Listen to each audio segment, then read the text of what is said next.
Hey, it's Glenn, and I can't sleep. Um, I'm really tired though. I've been so freaking tired. I actually took some sleep medicine before I turned the camera on for the first time in a very long time. Um, there's just been so much going on. You know, like when you're so tired that you're too tired to sleep? Or is that just me? Um, it's just like I've got non-stop physical labor right now. Um, like rearranging the house and various other things. It's just been non-stop. And it's all good stuff, you know, but it's just tiring and it's difficult to get any sleep and then have to get up and be physical all day again. Um, so here I am, really wanting to pass out, unable to do so, drinking some pink lemonade, and talking to you guys out there in YouTube land at various points in time and space, as we've discussed many times in this series. So, one thing I think about a lot when I'm like drifting off or trying to drift off, like some people count sheep. I don't. I think about crazy things.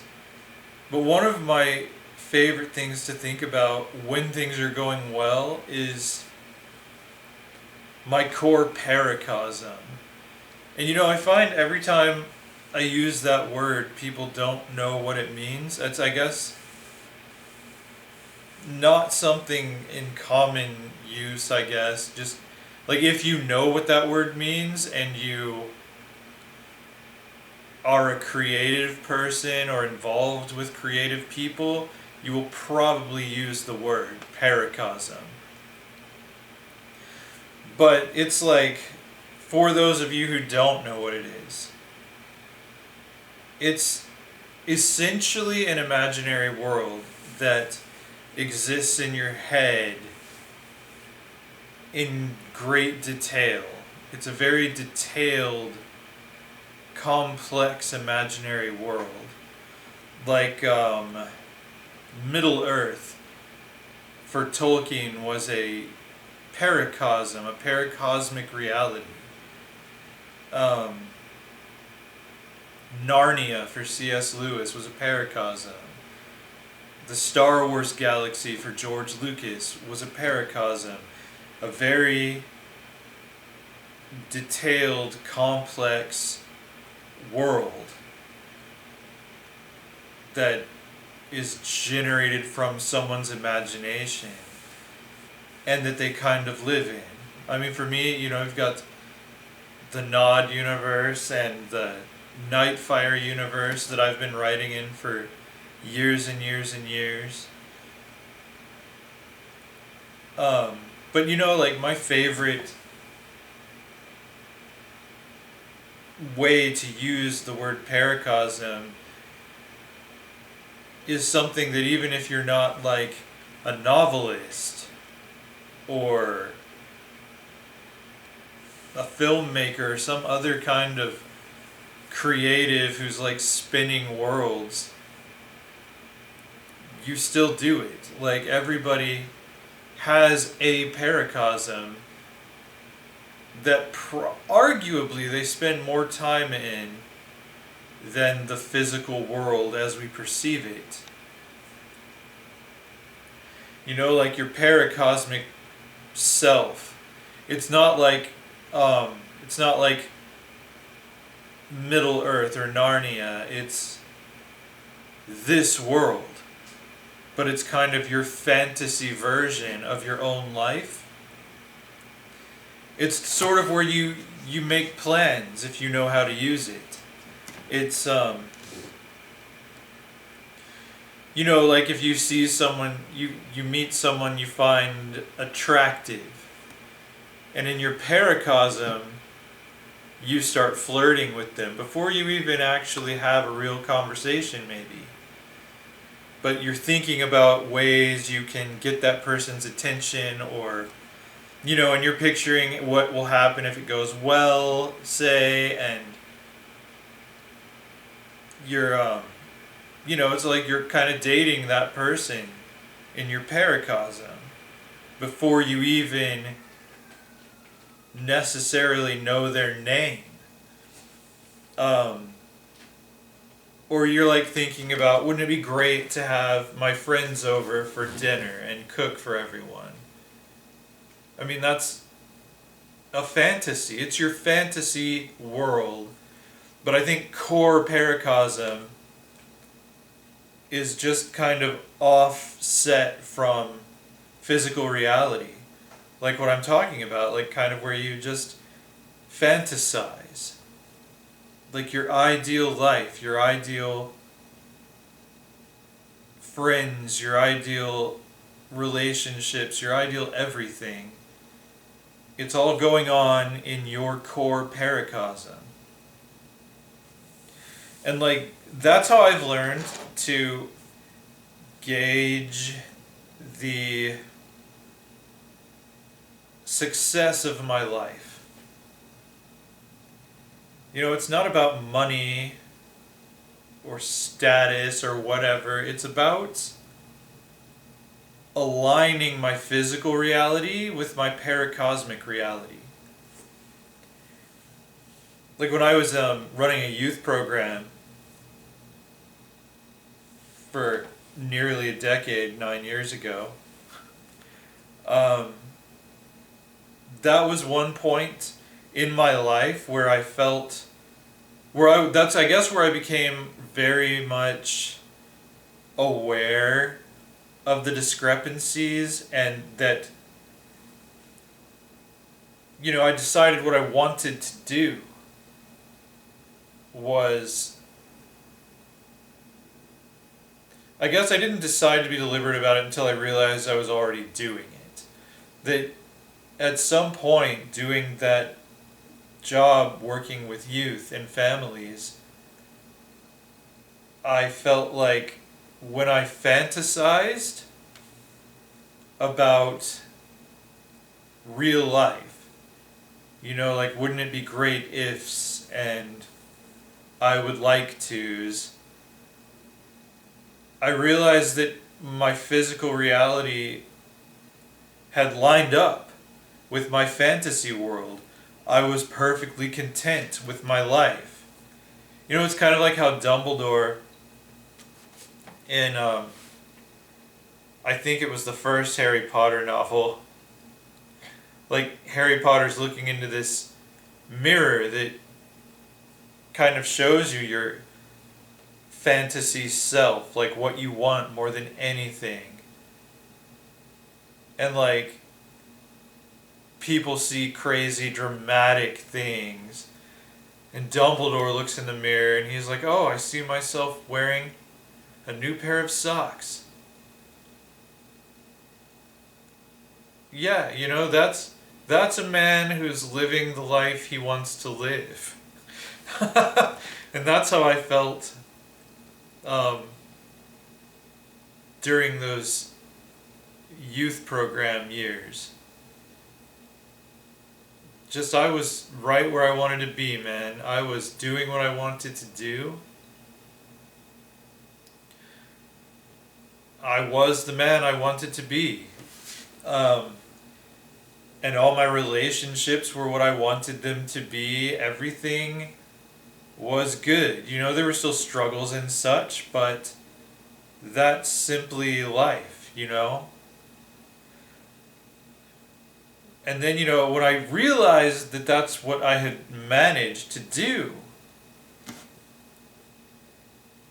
and when I learned the word paracosm, I think from Anne Rice doing a Facebook post about that word, when I learned what that was, I made that kind of my central life goal was to keep my real life aligned with my paracosm, my core paracosm. And that's my term, core paracosm, for like, not, I don't know, somebody else may have come up with that too, but, for like core paracosm being not like Star Wars or Harry Potter, but just, your imagined actual life. And yeah, so I started becoming deliberate about it. Like, if I thought, I'd like to take my friends Zach and Destiny out to dinner. Just because I like them, just because I want to. I think that would be a fun way to spend an evening. So instead of just letting that sit there as a fantasy, wouldn't it be great?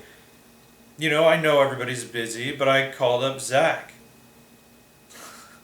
Then we went and got dinner, and it was, a moment of alignment. It's like I fantasized about it, I do it. As long as it's like, you can have fantasies that are more like trying something out. It's like trying on clothes. Like you can try on life choices in your paracosm. And you can watch things play out the way that you really think they will. Like when you're on the verge of a big decision, you can imagine your life going down whichever paths you foresee it might, and deciding whether to do or not to do a thing, or deciding whether doing a thing, attempting a thing is worth the gamble. It's a fitting room for life, your core paracosm. And so what I tried, things like that, I wouldn't just, if I imagine it, I do it kind of things. Because sometimes you're imagining to help you make a decision whether you really want to do a thing. But simple things like going out to dinner with friends were easy for me to just say, okay, I'm going to do that.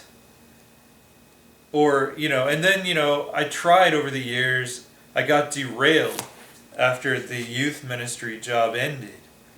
And mom got sick, all that. If you watch these videos, you know the story. At least you know the history. I still haven't really talked on here in depth about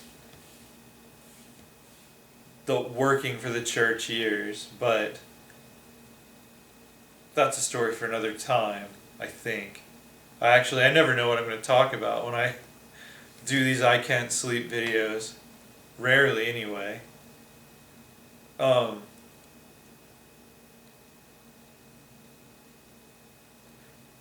there were times when I realized that the reason I wasn't happy over all those years was because my paracosm and my physical reality were not lined up anymore.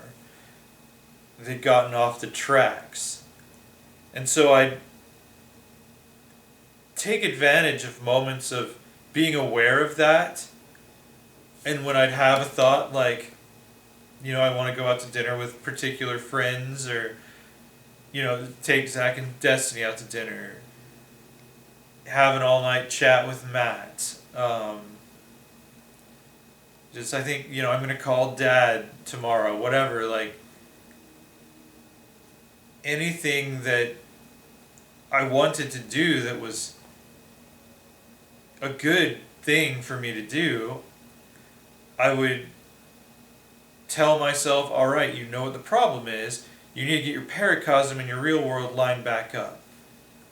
So those things you're daydreaming about, do them. The things you know would be beneficial to you that you're daydreaming about, get them done. And every time I made those decisions, it led to moments of alignment where I was so glad I had taken the initiative to instigate. And it's always about people. It's always about, I want to talk to someone.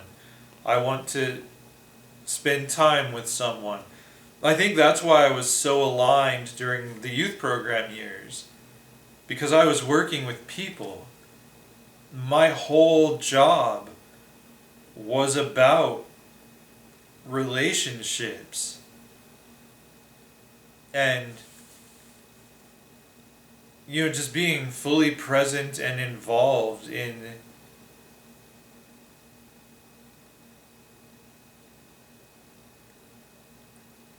a human drama with an excellent cast of characters, and I was one of them. It was like one of those TV shows where you love every character.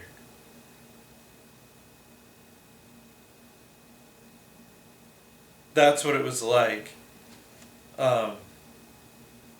working with a youth program for 8 years. So yeah, I realized that just now, that all of my daydreams and fantasies,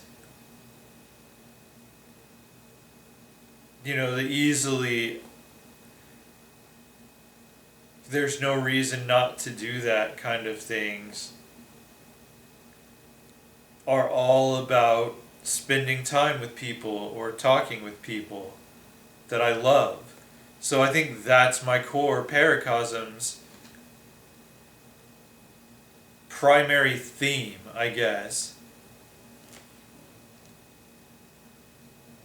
is just being present in relationships.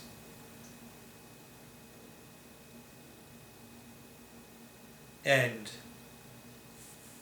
so I struggled for a while because, I kept getting knocked around by life for a while there. And those moments of alignment were few and far between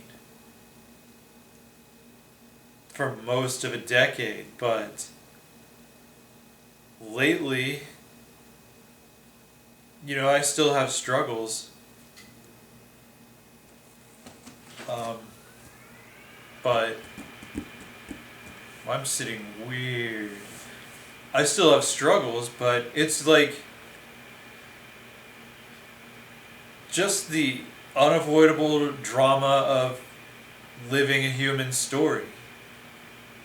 It's not toxic. It's not, it's character building drama. It's not fabricated drama. It's not melodrama. It's just the unavoidable drama of living a rich life.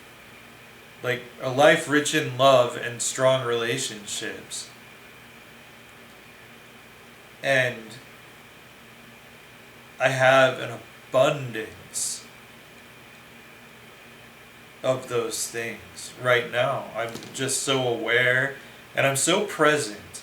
Like, I think it's important to be present in every moment. Like, to really take the time to comprehend where you are and who you're with and what it means and how it feels. Don't just rush through life. Stop and smell the roses for real. Be present. I feel like we go through life and we're not even present a lot of the times. We're kind of like on fast forward. We're taking things for granted. But nothing lasts forever. Everything in the universe has an inevitable evanescence. Don't take anything for granted, because one day it will be gone, and so will you. And I've said that a lot, and I know, like, I'm sure it's like some people find that depressing, and I don't. And I've been through that. I think it just adds so much to everything that nothing is forever in this universe, in this physical plane. Nothing is forever. So be there. Be where you are.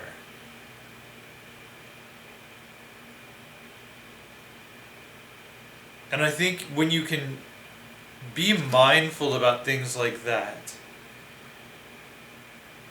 about moments, about relationships, and about the value of both,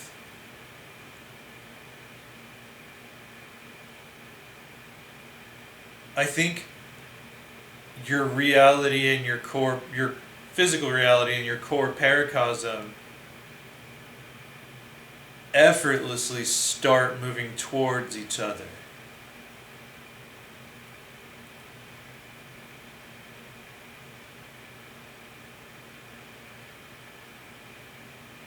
If you simply start valuing all of the things that it's so easy to take for granted. That's something I've really learned over the last 9 years, the last really hard years of my life, the hardest years of my life. Is just not to take anything for granted. You never know how much time you have with people. You never know how much, because things change, you know? Like, that's a good example. Before Matt moved in, we used to get together on Saturday nights a lot, and just talk until the morning. But when he was going to be moving in here, we were very deliberate about taking that last Saturday before, well, it wound up being Friday. We had to move it to Friday. But having one more night where he came over and we just talked all night for the sole purpose of being present as our relationship evolved, being present in that moment of change in our friendship, and valuing our last hangouts in that form, you know? Because now we can talk any night we want, all day, all night. We're crossing paths. So it's, you know, it's the same friendship, but circumstances have changed. So, you know, that's an example of kind of what I'm talking about. The way that our friendship worked couldn't last forever. That doesn't mean it has to end, but if it doesn't end, it will evolve. That's every relationship you have in your life. When it comes to moments of change, your relationship is either going to end or evolve.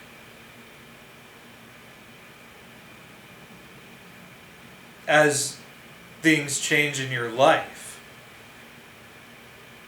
like, people are either going to stick with you through it all or they're going to fall away. Some people will be lifelong friends, but one of you is going to die at some point and leave the other behind.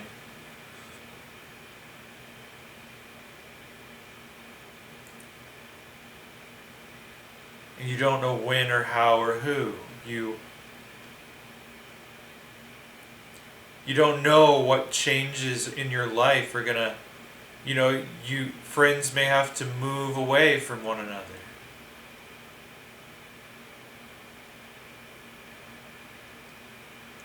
Like your friends when you're a teenager aren't necessarily going to be your friends when you're 40. Like some of them may still be around and really deeply involved in your life.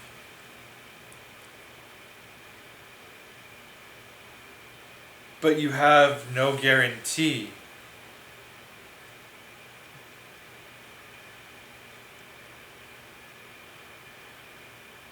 Really savor all of your friendships. Savor every moment.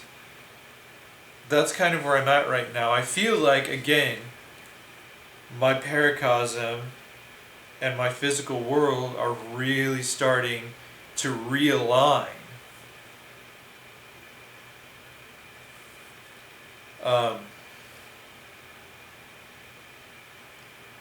And it's great because I see 3 of my best friends on a daily basis now, an almost daily basis. I work with 2 of my best friends in my day job. I live with one of my best friends.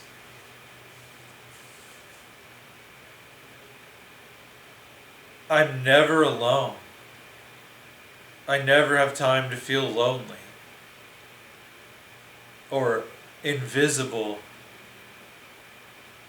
I think I felt invisible for a couple of years there, 3 years, the last 3 years, before things started getting better. I felt invisible a lot. But now I feel seen and valued and heard.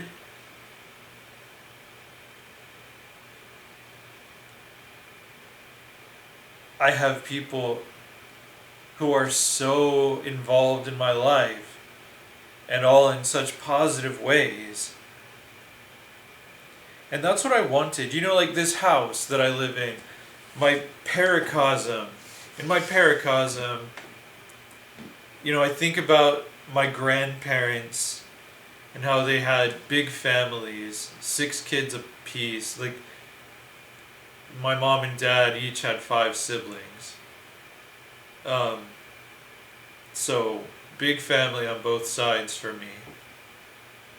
But they would have, everyone, we'd have these huge get-togethers. And, I wanted that in my life now, because those days are long gone and I miss them dearly. But my mother's parents' house, there was this deliberate culture of forgiveness.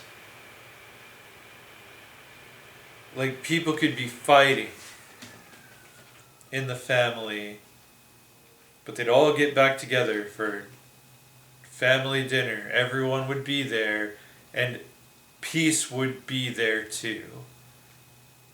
And things would just heal. Like, my maternal grandmother was very intentional about mending relationships. And there was a lot of drama. There was a lot of drama in that family. But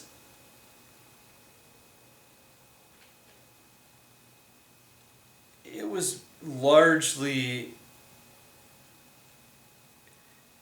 all about love, Like, I think it really all was. It wasn't about holding grudges or bitterness and resentment. And you could really feel that when we had big family get-togethers there. And so I wanted to pass that forward. So I started, like, I put this out there thinking no one's going to want to do this. But last year,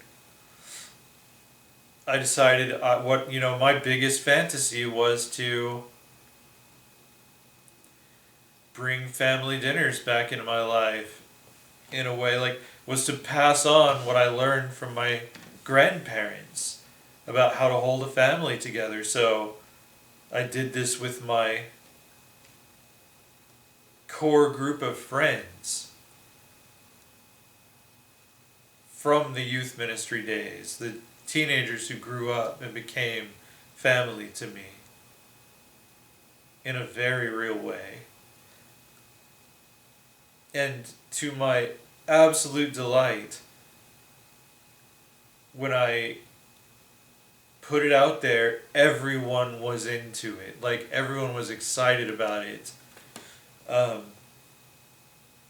And in those moments, whenever I'd have them over for family dinner, which is what everyone calls it, I was blissed out. Like, I'm one with my paracosm, with my core paracosm on those nights.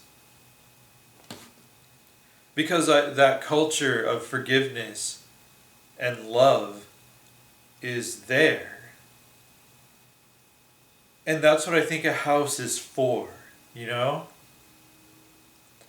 And another thing I always would fantasize about was having family in the house, having them in the house all the time. And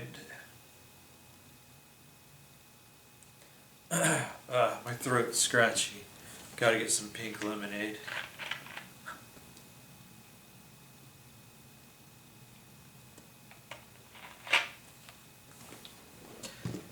I like when people just come over, you know? I love that. And that's what both of my grandparents' houses were like. Both sets of grandparents. Just people were always coming over. You were always crossing paths with your other relatives there. Someone always came by for dinner. And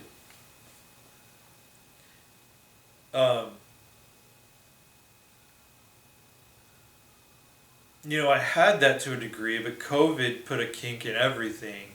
That's where I started feeling really isolated, was when we all when we were in lockdown, Jeez, that almost killed me. Like, I need my space as a creative person, as a writer. I need my space and my solitude. But at the core, I am a very social creature. I need a mix. I get energy from both, and I relax with both. So, now that Matt lives here, I feel like the house is being lived in. It finally feels like a home to me. And not just a place where I eat and sleep and wait to die. Which is what it basically was for 3 years. Like, I fought hard, and I got help from friends to help to move all of Mom's stuff out of places, and my dad's stuff when he moved to Costa Rica and dropped everything here in what was my mother's tomb, and then it became my parents' tomb that I was living in. So I worked really hard that first year when Mom passed away and Dad moved to Costa Rica. And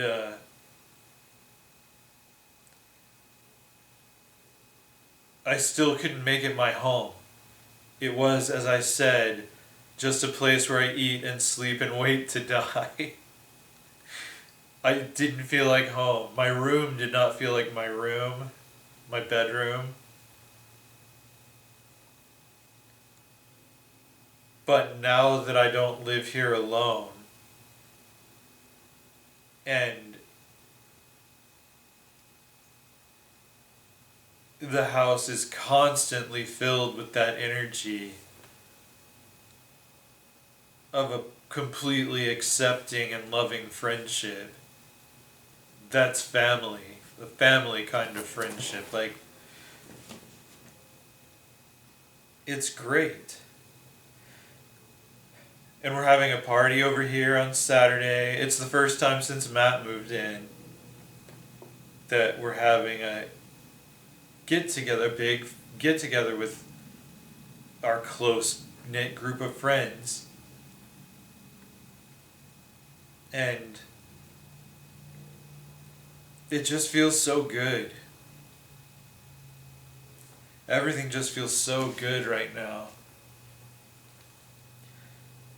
Like, I feel like the house is what a house, in my opinion, is supposed to be. It's supposed to be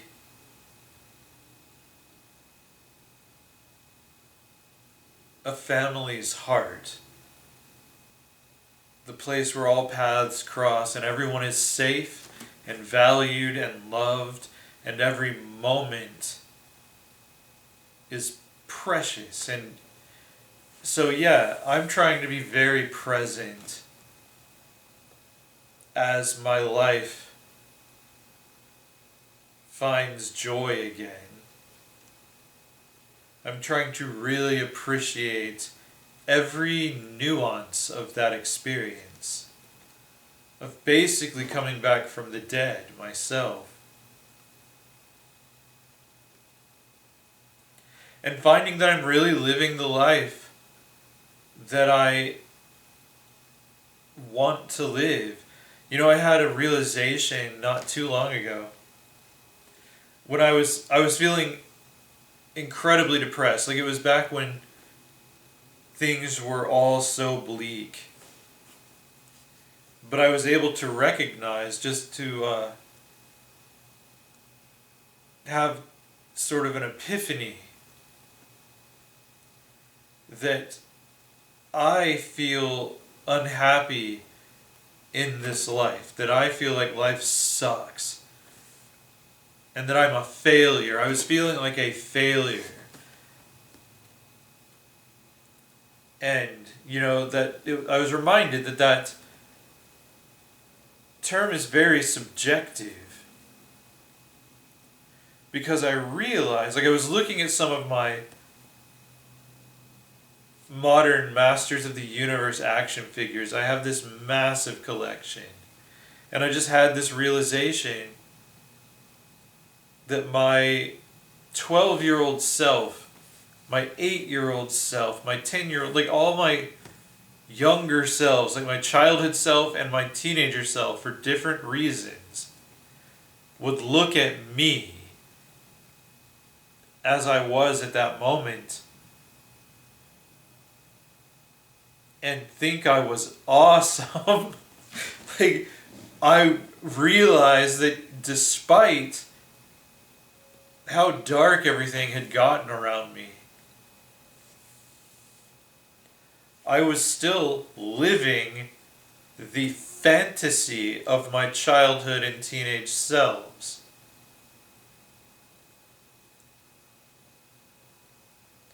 Like, since I was a kid, I would daydream as a child, my paracosm, when I pictured my adult self. I had a house, I had a big family,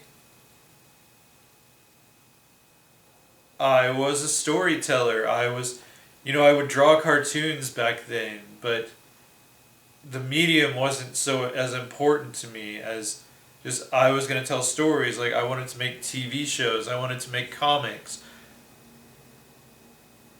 I wound up writing novels. I wound up telling stories and they're published and people read them. Like I fulfilled their dreams, my many younger selves.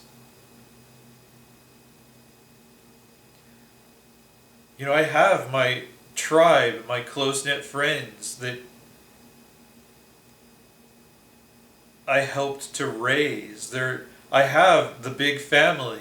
I have family dinners like my grandparents did. I imagine now in the future that when they start having kids, it'll be even more like that.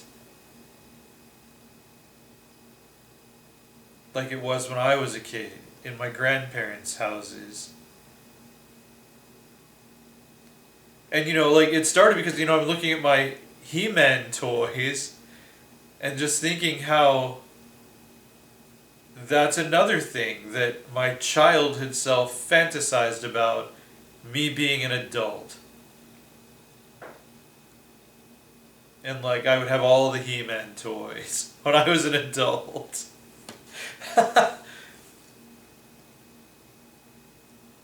And yeah, like my childhood self would be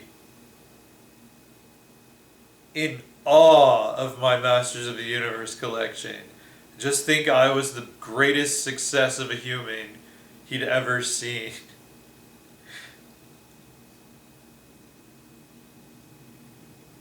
And you know, my teenage self, I mean, he was a pervert, but he'd be happy too. I mean, like, you know, I've come to terms with all the things he was struggling with.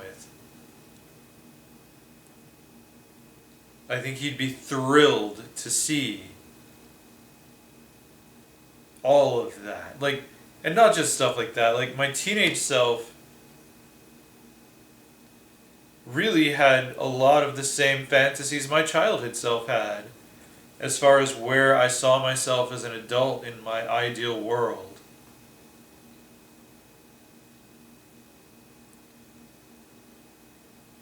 Like what was important to me to accomplish before I died. And I have done it all. I have seen all 9 of the promised Star Wars movies from that my 3-year-old self was promised. Well, really my 8-year-old self. I was 8 when I found out there were supposed to be 9 Star Wars movies. At the time, there were 3.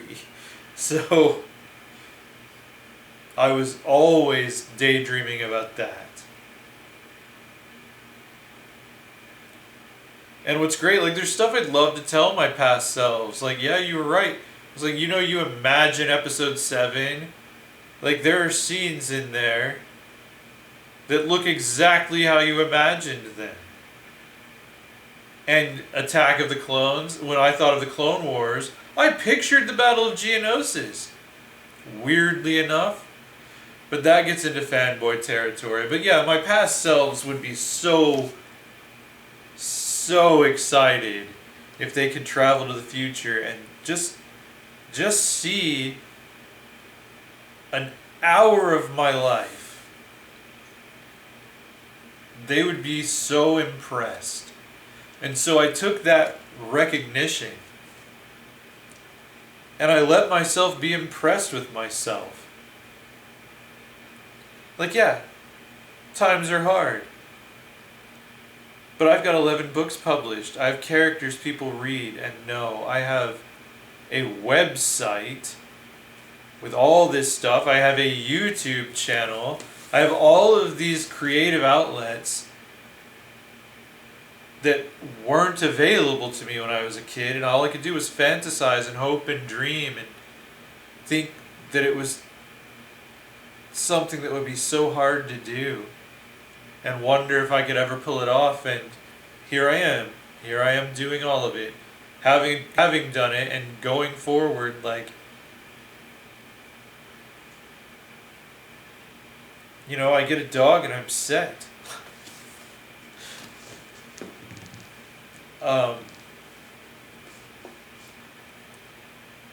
So I think that's kind of something I'm trying to be deliberate about now is what can I do? Like, how do I live my life as an adult for child Glenn and teenager Glenn?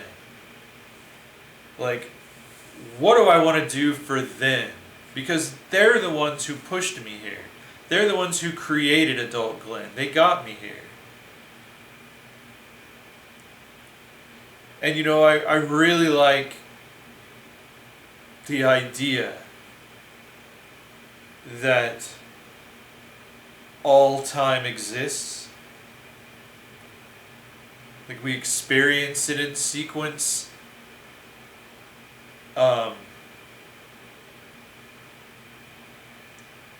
Cognitively, but in reality, little kid Glenn exists. He is in the past. He didn't cease to exist as the story moved forward. It's like when you move on to chapter 2 in a book, chapter 1 still exists. And so does chapter 3, but you're on chapter 2, and you're moving page by page forward in the novel. So, childhood Glenn is fantasizing about what I am doing now. His fantasies are being fulfilled by the life I'm living now. Teenage Glenn, his fantasies are being fulfilled by the life I'm living now. And I'm talking all their healthy fantasies. All their, not, I didn't find a portal to Eternia and hang out in Castle Grayskull, per se. But I do have a massive Masters of the Universe collection that includes several iterations of Castle Grayskull. So, the fantasies that are realistic, that make sense. Even the ones that are as crazy as being a novelist. And it's really profound when I hang out with my friend Arash, because we were those little kids daydreaming about stuff together.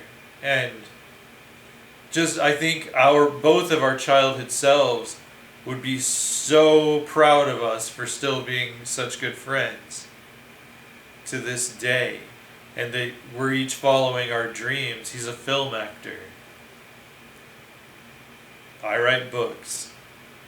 We both do YouTube videos, so it's really great. So that helps me to feel good about everything, like being deliberate about lining up my paracosm with my physical reality, looking backwards and saying, this is for you, little kid Glenn. This is for you, teenage Glenn.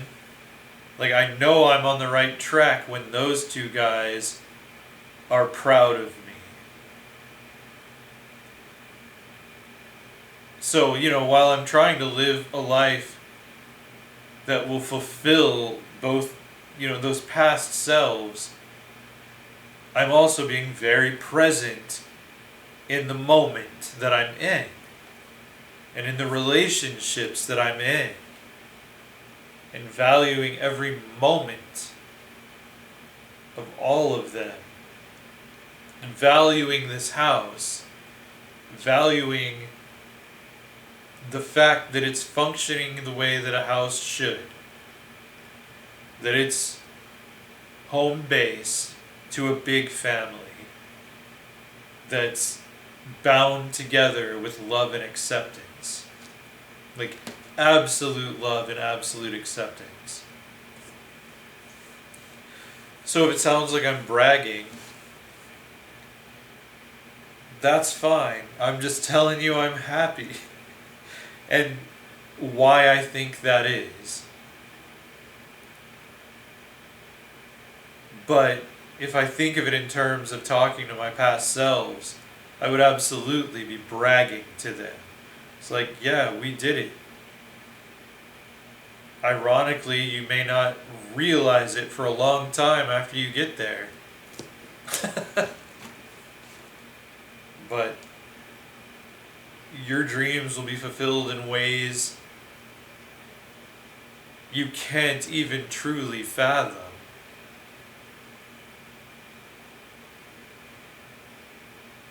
Yeah, so I'm in a good place. But I guess I really do need to get to bed. So, good talk. Good talk. If you like this video, if you want to see more of me when I go on a rant in the middle of the night, click subscribe, hit the thumbs up button. Help me feel famous. Help me make childhood Glenn and teenager Glenn proud of me. And until next time, thanks for sitting up with me.